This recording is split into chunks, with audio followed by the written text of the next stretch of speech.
Formation देख रहे थे, यूरिया कैसे बनता है। यूरिया साइकिल होता है जो लीवर में होता है, और ऑर्निथिन अमीनो एसिड के इन्वॉल्वमेंट से ये यूरिया हम लोग बनते हैं। जब हम लोग यूरिया बना लेते हैं तो यूरिया को क्या करते हैं, हम लोग बॉडी से निकालते हैं, बॉडी से रिमूव करते हैं, बॉडी से एक्सक्रीट करते हैं।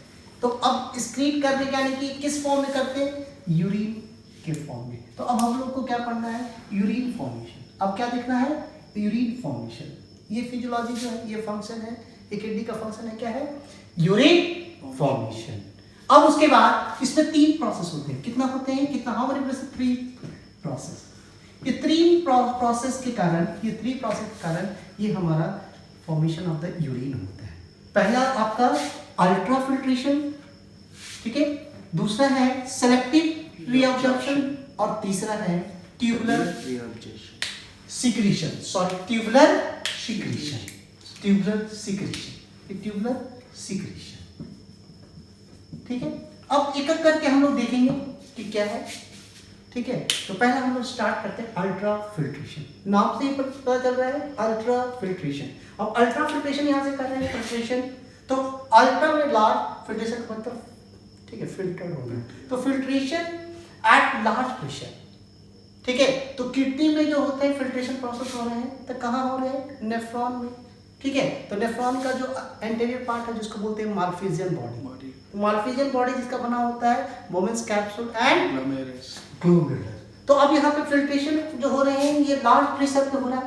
अब हमको देखना है, ठीक है, तो ये, ठीक है, जिसके कारण से प्रेशर लगता है, pressure occurs in glomerulus due to various diameter of afferent and efferent arterioles, ठीक है। अब यहाँ पे हम लोग देखते हैं ये जो अल्ट्रा फिल्ट्रेशन प्रोसेस जो हो रहे हैं, यहाँ पे देखते हैं अल्ट्रा फिल्ट्रेशन प्रोसेस। ये जो आप देख रहे हैं, ये जो आपको दिख रहे हैं, ये कप लाइक स्ट्रक्चर होते हैं, इसको क्या बोलते हैं, बोमेन कैप्सूल, और इसके साथ बंच ऑफ कैपिलरीज रहता है। ये देखिए आपको बंच ऑफ कैपिलरी, खाली परमेबल कैपिलरीज रहते हैं। बॉडी का सबसे परमेबल, सबसे मैक्सिमम जो परमेबिलिटी होती है वो ग्लोमेरुलस कैपिलरी है आपका। ये पूरा हम बता रहे हैं कि ये जो मिल जाते हैं बोमेन्स कैप्सूल एंड ग्लोमेरुलस, यहाँ पे जो मिलते हैं इसको बोलते हैं मार्फिजियन बॉडी। क्या बोलते हैं, मार्फिजियन बॉडी, एमबी, ठीक है, इसको मार्फिजियन बॉडी बोलते हैं। अब ये मार्फिजियन बॉडी में जो होते हैं आपका, आप देख रहे हो कि यहाँ से जो आर्टरीज आ रहा है, ये आर्ट्रियोल है, और ये आर्ट्रियोल क्या करता है, इसको बोलते हैं एफरेंट आर्ट्रियोल। और ये जो एफरेंट आर्ट्रियोल यहाँ से आ रहा है, और यहाँ से कैपिलरीज के थ्रू, ग्लोमेरुलस के थ्रू क्या हो रहा है, ये निकल रहा है, इसको बोलते हैं इफरेंट आर्ट्रियोल। तो आप देख रहे हैं कि यहाँ के कारण क्या कर रहा है कि ये जो इसका डायमीटर ऑफ एफरेंट आर्ट्रियोल जो है, ये एफरेंट आर्ट्रियोल का जो डायमीटर है आपका, ये ग्रेटर है देन इफरेंट आर्ट्रियोल। इसके कारण से क्या करता है कि जो डिफरेंट डायमीटर होने के कारण क्या करता है, यहाँ पे प्रेशर, और प्रेशर जो लगता है उसके कारण, इसी को प्रेशर को बोलते हैं अल्ट्रा। इसके कारण फिल्टर होता है, तो इसी को बोलते हैं अल्ट्रा फिल्ट्रेशन।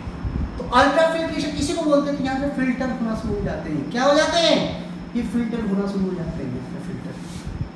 अब आपको यहाँ पे दिखाना है कि अब जो ब्लड यहाँ पे आ रहा है, यहाँ देखिए ब्लड आ रहा है यहाँ पे, तो ये ब्लड जो आपने आ रहा है, तो ये इसमें किसके थ्रू आ रहा है, ये ब्लड जो आ रहा है यहाँ पे, ठीक है, इसको बोलेंगे ग्लोमेरुलस हाइड्रोस्टैटिक प्रेशर। क्या है, glomerulus GHP, glomerular hydrostatic pressure, ठीक है। ये तो ये किसका, ये ब्लड का जो प्रेशर जो आपके यहाँ पे ग्लोमेरुलस में जो आ रहा है, उस प्रेशर को क्या बोलेंगे, ग्लोमेरुलस हाइड्रोस्टैटिक। दूसरा जो प्रेशर आप देखेंगे, इसमें जो ब्लड के अंदर जो सॉलिड पार्टिकल है, ठीक है, तो ये सॉलिड पार्टिकल है। तो एक तो प्रेशर ये लग रहा है यहाँ पे, ये प्रेशर लग रहा है GHP यहाँ पे लग रहा है, ठीक है, ये लग रहा है।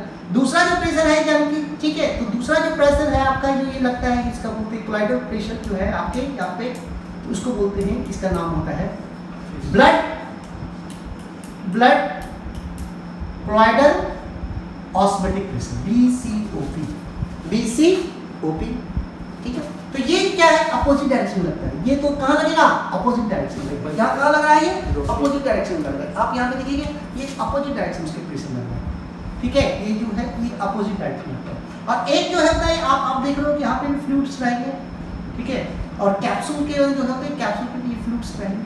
तो इसका जो ये दूसरा जो प्रेशर लगेगा जिसका नाम होता है, जो अपोजिट डायरेक्शन, इसका बोलते हैं कैप्सूल, ठीक ठीक है, वुमेन्स कैप्सूल प्रेशर, क्या बोलते हैं, Bowman's capsule, Bowman's capsular pressure, Bowman's, ठीक है, कैप्सूल प्रेशर,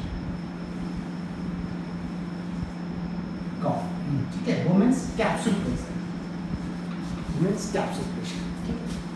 तो अब यहाँ पे जैसे वैल्यू होते हैं कि इसका जो प्रेशर का वैल्यू जो होते हैं करीब करीब GHP का जो वैल्यू होता है करीब करीब ये करीब 60 to 75 mm, कितना होता है, 60 वैल्यू रहता है इसका प्रेशर। यहाँ पे कहाँ पे जो आपके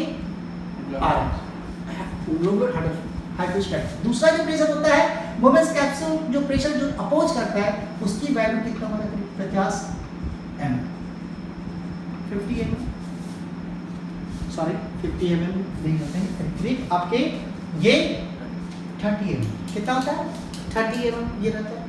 और कैप्सुलर प्रेशर जो होते हैं साथ साथ फ्लूइड भी रहते हैं, इंटरस्टेडियम भी रहता है साथ में लगातार, उस प्रेशर का वैल्यू रहता है उसका 20 mm। तो अब हम लोग को क्या करना है कि यहाँ पे हम लोग क्या निकाल लेंगे, यहाँ पे क्या निकालेंगे, नेट फिल्ट्रेशन प्रेशर। तो नेट फिल्ट्रेशन प्रेशर क्या है, net filtration pressure, net filtration pressure ये है। अब ये नेट फिल्ट्रेशन प्रेशर क्या होगा, तो GHP माइनस क्या होगा, BCOP plus BCP capsular pressure, ठीक है, कैप्सुलर प्रेशर, क्या कैप्सुलर प्रेशर, चाहे ये कैप्सुलर प्रेशर CP भी बोल सकते हैं इसको। तो अब यहाँ पे नेट इफेक्टिव प्रेशर कैसे निकलेंगे, इसका वैल्यू कितना हो गया, आप दिखा रहे हैं कितना, 75 माइनस 30 प्लस 20, तो ये कितना हो गया 50। तो ये वैल्यू कितना रहा, 25 mm। तो इसका अगर मान लो 60 रखेंगे तो कितना वैरी कर रहा है, करीब करीब वैरी अप्रॉक्स कितना जाएगा, 10 से 25 mm, ठीक है, इतना जाएगा। तो ये आपका ये क्या आता है, नेट फिल्ट्रेशन प्रेशर यहाँ पे लग रहा है। यहाँ से क्वेश्चन आएगा कि नेट फिल्ट्रेशन प्रेशर कितना होता है, 10 से 25 या 10 से 20 के रेंज में आते हैं।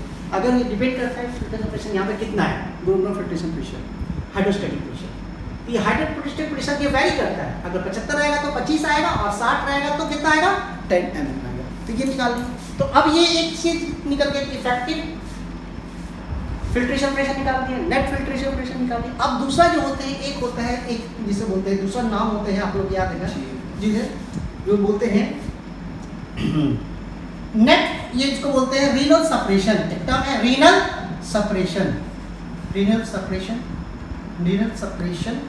अब ये क्या होता है, सेपरेशन कब होगा, यानी कि ये प्रेशर यानी कि आपका ग्रोमर हाइड्रोस्टैटिक प्रेशर GHP इस, ठीक है, इसकल टू अगर बराबर हो जाए कितना, ये BCOP pressure plus capsular pressure, capsular pressure, ठीक है, कैप्सुलर प्रेशर, ठीक है, वुमेन्स कैप्सूल, B कैप का मतलब B, वुमेन्स कैप्सुलर प्रेशर। ये अगर बराबर हो जाए तो क्या कर रहा है, रीनल सेपरेशन। इसमें क्या हो रहा है कि फिल्ट्रेशन रेट यहाँ पे नहीं हो पाएगा, ठीक है। तो कभी कभी ग्लोमेरुलर नेफ्राइटिस के केस में ये हो जाता है, यहाँ पे सेपरेशन हो जाता है, ठीक है।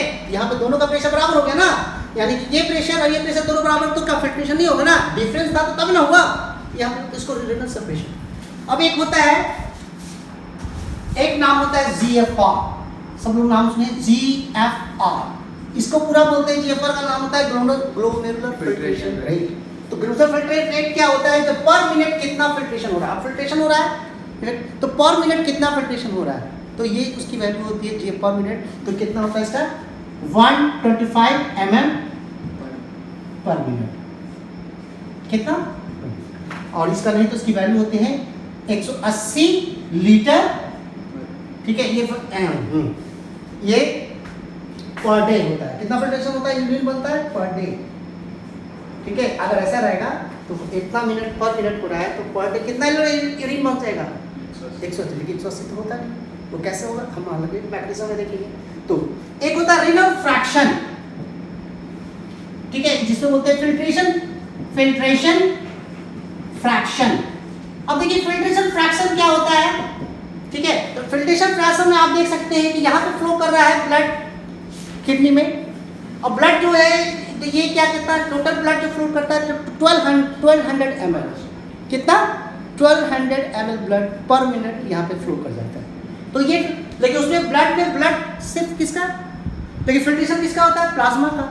तो हम देखेंगे तो प्लाज्मा कितना हो जाएगा, करीब करीब 700, क्या 60% मैंने क्या मतलब 60% क्या होता है प्लाज्मा और 40% कार्पोसेल्स होते हैं। तो 60% में कितना हो जाएगा, ये करीब करीब 700, यानी कि रीनल प्लाज्मा फ्लो कितना होगा, renal plasma flow, renal plasma flow कितना हो जाएगा, अप्रॉक्स कितना होगा, अप्रॉक्स 700, अप्रॉक्स कितना 700, ठीक है अप्रॉक्स। तो यानी कि ब्लड उसमें जा रहा है 1200, तो ये कितना 700 ml, ठीक है।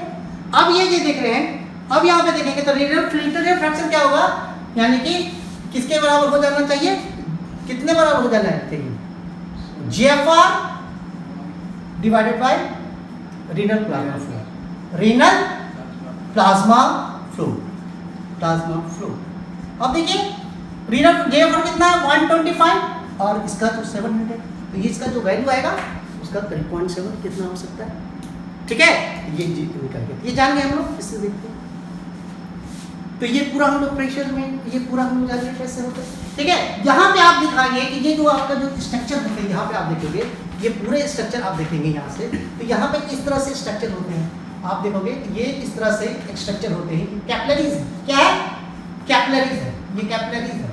अगर ये कैपिलरी इस तरह से देखेंगे, ये कैपिलरीज है, ये कैपिलरीज है, हम जल्दी डायग्राम यहाँ पे बना देते हैं आप लोग के लिए। तो ये कैपिलरीज है, ये क्या है, ये कैपिलरीज है, ये कैपिलरीज है, ठीक है, ये कैपिलरीज है, ये क्या है, ये कैपिलरीज है, इसके लाइन, ठीक है। ये ग्लोमेरुलस, इसका क्या एंडोथेलियल पार्ट है, क्या बोलते हैं, एंडोथेलियम, ठीक है।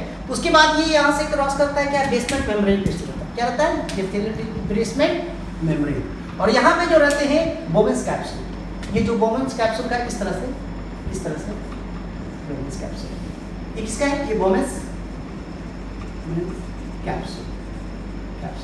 अब ये बोवेंस कैप्सूल का ये जो साइड सेल्स होते हैं जिसको बोलते हैं पोडोसाइट, क्या है, पोडोसाइट्स में क्या होते हैं, यहाँ पे पोर होते हैं, क्या होते हैं, पोर होते हैं। अब ये क्या करता है, ये पोडोसाइट्स है, तो ये पोर क्या करते हैं, ये पोर होते हैं। तो ये जो यहाँ से क्या है, ये पूरा जो इसके यहाँ से ये इसको करके क्रॉस करते हुए इससे पोडोसेल्स से क्या करते हैं, रीनल ट्यूब्यूल में आते हैं, क्या आते हैं, इसको बोलते हैं, this is called filtration slit, क्या बोलते हैं, फिल्ट्रेशन स्लीट।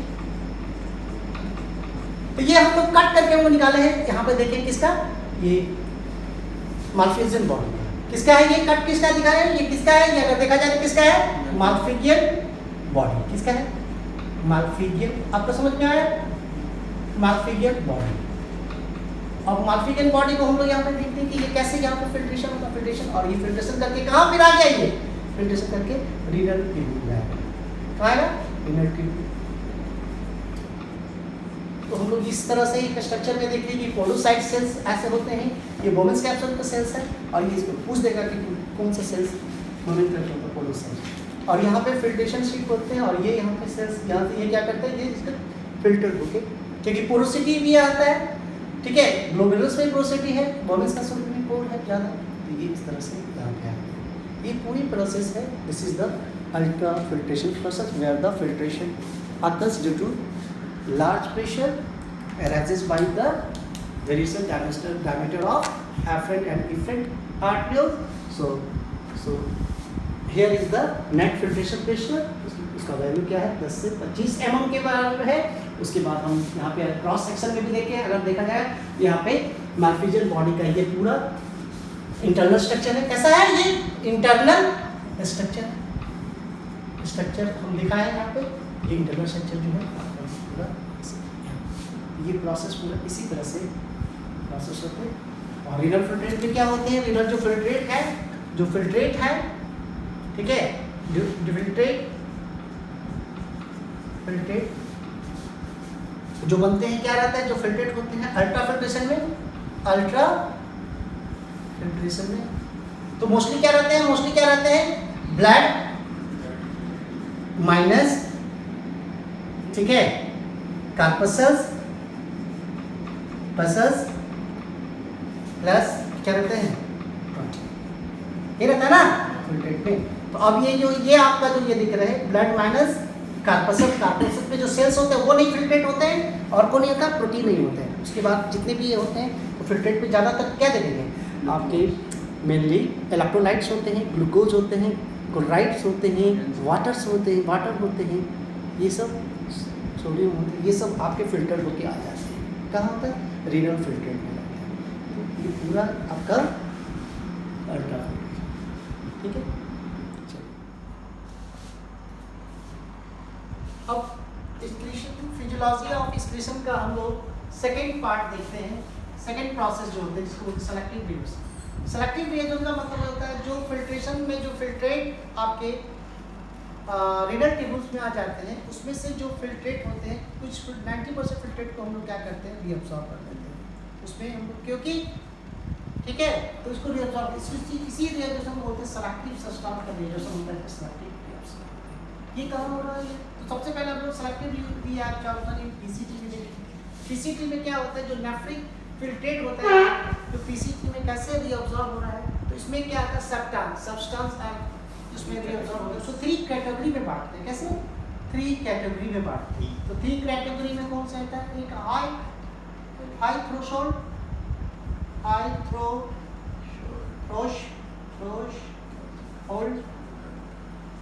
दूसरा होता है, कहते हैं इसको बोलते हैं लो थ्रेशोल्ड, और तीसरा जो होते हैं जिसका नाम होता है नॉन थ्रेशोल्ड, ठीक है। अब यहाँ पे आप लोग देख रहे हैं कि 3 कैटेगरी में सब्सटेंस है, जिसमें ये इसमें ठीक है, ये हाईली रीअब्सॉर्ब होता है। क्या कहता है, हाईली रीअब्सॉर्ब, ठीक है। ये लेस, ये कैसा है, ये लेस रीअब्सॉर्ब होता है, लेस रीअब्सॉर्ब, ठीक है। और इसमें जो है ठीक है, नो रीअब्सॉर्ब, क्या हो रहा है, नो रीअब्सॉर्ब, समझ गए इसके जॉब। तो ये 3 कैटेगरी के में है, हाई थ्रेशोल्ड सब्सटेंस है, लो थ्रेशोल्ड। तो हाई थ्रेशोल्ड में जो इसका एग्जांपल आते हैं, उसका एग्जांपल आप रखिएगा कौन सा आते हैं, ग्लूकोज, अमाइनो एसिड। लो थ्रेशोल्ड में आते हैं जिसका नाम होता है, एग्जांपल आते हैं इसमें जो आते हैं, इसका नाम है यूरिया, इसका एग्जांपल यूरिया,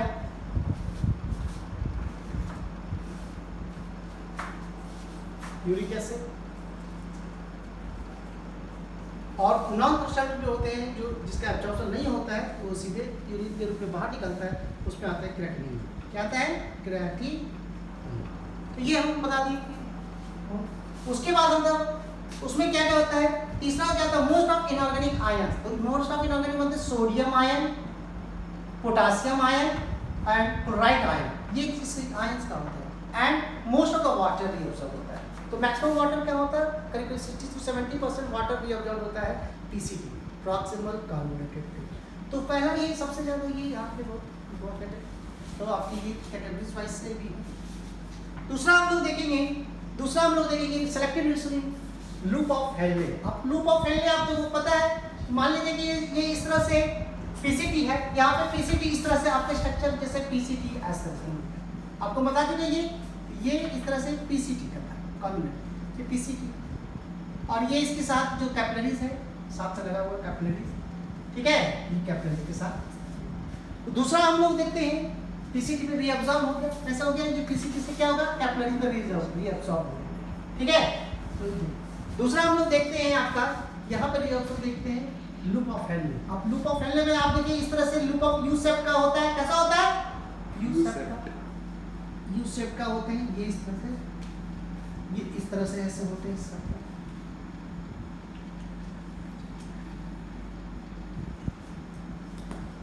ये इस तरह से, फिर ये ऐसे करके इस तरह से, ठीक है। अब ये जो होते हैं यहाँ पे आप देखिए ये अब ये फिल्ट्रेट कहाँ से आ रहे हैं, पीसीटी से। कहाँ से आ रहे हैं, ठीक है, पीसीटी में कैसा है ये, ठीक है। तो ये पीसीटी में जैसे होते हैं, और जैसे जैसे ये लूप में नीचे की ओर डिसेंडिंग की ओर जा रहे हैं तो इसको बोलते हैं डिसेंडिंग लूप। क्या है, क्या बोलते हैं इसको? Descending link loop. और ये क्या है? ऊपर वाला को क्या बोलते हैं? Ascending loop. क्या बोलते हैं? Ascending loop. अब जैसे जैसे इसका फिल्ट्रेट नीचे जाता है, क्या करते हैं कि किसका रीऑब्जॉर्प्शन ऑफ द वाटर होता है। क्या होता है? किसका होता है? वाटर का रीऑब्जॉर्प्शन। तो रीऑब्जॉर्प्शन वाटर निकल रहा है, H2 H2 H2। तो ये वाटर निकल रहा है, तो इसका क्या रहा? फिल्ट्रेट जो हो रहा है कैसा था? उसका ऑस्मोटिक कंसंट्रेशन बढ़ते जा रहा है। ठीक है, तो यहाँ पे ये बड़े करते, अभी यहाँ पे पीसीटी में आइसोटोनिक है। ठीक है, तो यहाँ तक आते आते कैसा हो जाएगा? ये कैसा होता है? हाइपरटोनिक। हाइपरटोनिक, तो ये कंसंट्रेशन बढ़ रहा है। फिर वहाँ पर जैसे इसको ऊपर में असेंडिंग लूप में ऊपर जा रहे हैं, असेंडिंग लूप एल में ऊपर जाएंगे, तो अब क्या कर रहा है कि ये क्या कर रहा है? ये यहाँ पे क्या हो रहा है? परमिटिविटी ऑफ द वाटर इसका स्टॉप हो जा रहा है। क्या हो रहा है? स्टॉप होता है। किसका? और साथ में किसका हो रहा है? इसका सोडियम का। किसका हो रहा है? सोडियम का। किसका हो रहा है? Sodium chloride. साथ में क्लोराइड में निकल रहा है। क्या निकल रहा है? क्लोराइड में निकल रहा है। तो सोडियम क्लोराइड का ये, तो अब यहाँ पे जैसे ऊपर जा रहा है तो क्या हो रहा है? ये बिकम क्या हो रहा है? ये क्या हो रहा है? ये तो अब ये permittivity of the water stop हो रहा है। परमिटिविटी किसका हो रहा है? Sodium chloride. अब कैसे कैसे ये पर जाते रहते कैसा हो रहा है? ये हाइपोटोनिक रिंग हो रहा है। कैसा हो रहा है? हाइपोटोनिक। तो यहाँ पे हाइपरटोनिक, तो इसको हम लोग डिटेल में भी होते हैं। इसका एक मैकेनिज्म है, जैसे मैमर में हम लोग को पढ़ना है काउंटर करेंट मैकेनिज्म। उसमें हम लोग जो हल्ले लूप और वासा रेक्टा जो कैपिलरीज को सराउंड करते हैं, जो कैपिलरी उसको कैसे होते हैं, उसमें ऑस्मोटिक कंसंट्रेशन देखते हैं कैसे होते हैं, उसको हम लोग वहाँ पे काउंटर करेंट मैकेनिज्म में पढ़ेंगे। ये हमारा ये हो रहा है। अब हाइपोटोनिक यूरिन जब है, हाइपोटोनिक हो रहा है, तो अब ये हाइपोटोनिक यूरिन में अब हम लोग देखते हैं दूसरा जो होता है, जब ये बन जाता है हाइपोटोनिक यूरिन में, ये जब यहाँ पे बन जाता है, अब हम लोग क्या देखते हैं पीसीटी में, ये क्या है? ये इस तरह से लूप यहाँ पे बनेंगे। ठीक है, ये इस तरह से, ये क्या है? इस तरह से पीसीटी, ये है डीसीटी। अब क्या है? डीसीटी। अब यहाँ पे डीसीटी में देखिए, अब ये डीसीटी है। अब डीसीटी में क्या हो रहा है? यहाँ पर जो यूरिन कैसा है डीसीटी में? ठीक है, सो लोअर पार्ट ऑफ डीसीटी कैसा रहेगा? Lower part of DCT, lower part of DCT कैसा रहेगा? हाइपोटोनिक। आपको बताया देखिए, अब यहाँ पे हाइपोटोनिक आ रहा है तो लोअर पार्ट है। मिडिल पार्ट देखिए, यहाँ पे मिडिल पार्ट कैसा रहेगा? ये middle part, middle and posterior part. ठीक है, पार्ट क्या होगा? बिकम कैसा होगा? Become hypertonic. अब देखिए हाइपोटोनिक कैसे हो रहा है? अब हम तो लिखते हैं हाइपोटोनिक। अब यहाँ से यानी कि हाइपोटोनिक हो रहा है, तो यहाँ से क्या हो रहा है? हाइपोटोनिक होने के लिए क्या हो रहा है? ये यहाँ से कुछ वाटर क्या हो रहा है? खूब निकल रहा होगा, निकल रहा है ना, H2O H2O। ठीक है, ये H2O खूब निकल रहा है यहाँ से वाटर, H2O खूब निकल रहा है। ये कलेक्टिंग डक्ट, CD का मतलब कलेक्टिंग डक्ट, और ये कलेक्टिंग ट्यूब्यूल्स है के साथ में कौन सा? Collecting tubule. अब यहाँ पे देखिए, अब ये यहाँ पे the middle and posterior part become hypotonic to release by releasing more and more water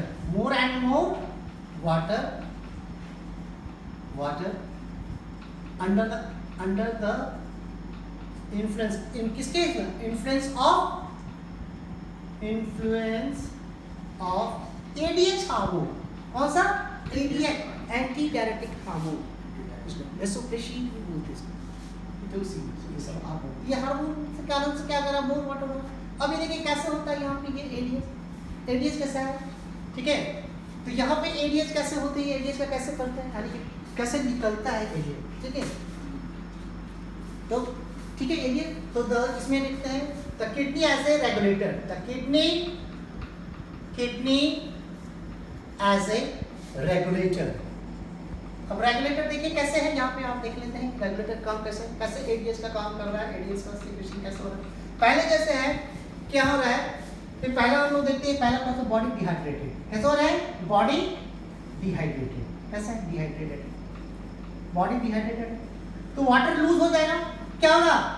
water loss हो रहा है ना, वाटर लॉस। तो वाटर लॉस होने से क्या हो रहा है कि यहाँ पे जब ब्लड में हम लोग देखेंगे, कहाँ पे ब्लड कैपिलरीज बनाते हैं, कैसे कैपिलरीज बनाते हैं, तो यहाँ पे ब्लड कैपिलरीज है, अब ये देखिए यहाँ पे जैसे ब्लड कैपिलरीज अपन बनाए, यहाँ पे ये ब्लड कैपिलरीज बना। अब ये ब्लड कैपिलरीज जो ये आपका ये ब्लड है, इसमें क्या है ब्लड, तो ये ब्लड जैसे आपका पहला नंबर यहाँ है, ये जैसे हुआ, तो सेकंड नंबर क्या हो रहा है, दूसरा हम लोग देखेंगे, दूसरा क्या हो जा रहा है कि और जैसे पानी ज़्यादा निकल रहा है तो ऑस्मोटिक प्रेशर क्या हो जाएगा, या ओपी क्या हो जाएगा, राइजेज, ठीक है, राइजेज बढ़ गया। अब बढ़ जाने से क्या करता है कि ये ऑस्मोटिक प्रेशर बढ़ जाने से क्या करता है कि हमारा एक क्या करता है, ये हाइपोथैलेमस, जो हाइपोथैलेमस से कनेक्टेड रहता है पोस्टीरियर पिट्यूटरी, जैसे ये ऐसे स्ट्रक्चर होते हैं, ठीक है। तो यहाँ पे ये क्या करता है, ये क्या करता है, ये हाइपोथैलेमस के पास क्या करता है, ये आपका रिसेप्टर सेंटर होता है, क्या होता है, osmo receptor centre, osmo receptor centre. ये क्या करता है, ये सिग्नल क्या करता है, किसको देता है, पोस्टीरियर पिट्यूटरी को, पोस्टीरियर पिट्यूटरी। ये जो आपको लोग देख रहे हैं ये एंटीरियर पिट्यूटरी है, ठीक है, ये क्या है, पोस्टीरियर पिट्यूटरी, पीपी, पीपी का मतलब पोस्टीरियर पिट्यूटरी। अब ये पोस्टीरियर पिट्यूटरी क्या करता है, यहाँ से क्या करता है, रिलीज करता है हार्मोन, क्या करता है, एडीएच, क्या करता है, एडीएच। अब ये एडीएच क्या करता है, ये एडीएच किसके माध्यम से जाएगा, एडीएच आपको ध्यान दीजिए, एडीएच किसके माध्यम से जाएगा, फिर ये फिर ब्लड में आएगा, क्योंकि हार्मोन है, हार्मोन यहाँ पे। अब ये क्या हो रहा है, ये सेकंड, ये थर्ड प्रोसेस। अब यहाँ पे थर्ड प्रोसेस आप लोग देखें कि ये थर्ड प्रोसेस में क्या हो रहा है, गैस निकल रहा है। अब ये एडीएस, ये थर्ड प्रोसेस में एडीएस निकल गया। अब एडीएस कहाँ गया, एडीएस ब्लड में आ गया, ठीक है, एडीएस ब्लड। अब ये एडीएस क्या है, ब्लड के माध्यम से, ब्लड के माध्यम से। अब क्या करेगा, ये क्या करेगा, ये एडीएस क्या करेगा, निकलेगा कहाँ पे, ये क्या से लूप है, कौन सा लूप है, दिस इज द लूप, ठीक है। ये देखिए, ये है आपका कलेक्टिंग डक्ट और ये कलेक्टिंग ट्यूब्यूल है, डीसी किसका है, डीसी। अब ये डीसी से क्या करेगा, ये एडीएस क्या करेगा, ये एडीएस क्या करेगा, एक्ट करेगा, ये एडीएस फिर ये निकल के, ये एक्ट क्या एक्ट करके क्या करेगा, भारी मात्रा में क्या निकलेगा, वाटर को निकालेगा, भारी मात्रा में सभी जगह से वाटर को निकालेगा। वाटर जैसे निकलेगा तो क्या करेगा, ये वाटर क्या करेगा, फिर ये वाटर जैसे निकलेगा तो वाटर क्या करेगा, अगला जो ये, तो यहाँ पे वाटर निकल रहा है, यानी फोर्थ प्रोसेस में हम लोग क्या करेंगे, यहाँ पे देखेंगे, ओके, कोई दिक्कत, एनी प्रॉब्लम।